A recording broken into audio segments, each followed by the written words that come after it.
pop the balloons. It's basically pretty much easy. I'm gonna go this map and I'm gonna go this superstar.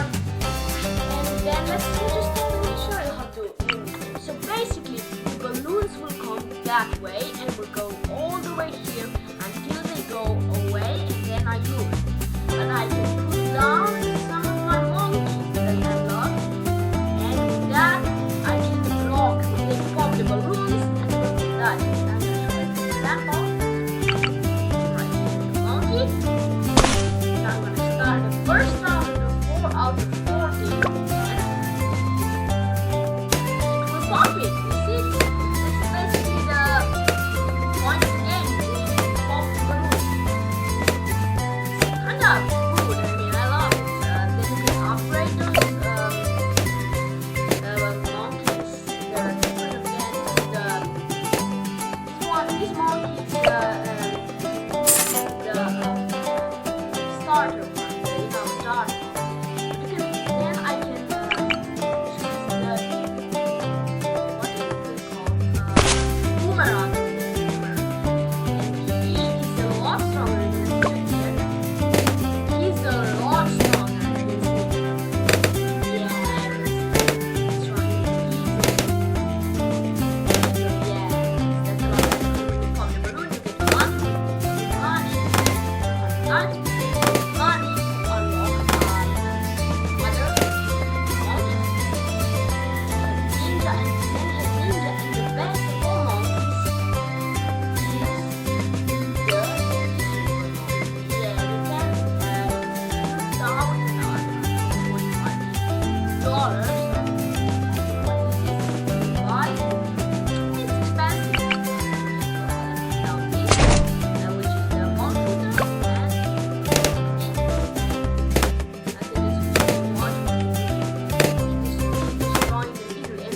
stronger balloons. For example, the blue one is turns into red ones. Oh no, one there. There's the balloon. Destroy these balloons. Nice. This is what I'm talking about. Nice. So then I'm gonna unlock. I don't know if you shoot and the balloon pops. Oh, slow and it's right. It's nice. I just have to fire. Then so the best. Oh no, my defense is bad. I'm about to fucking one. Oh my god, I'm gonna die here. These ones can go. Oh no, I got the cannon. It saves me.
words here. Now I can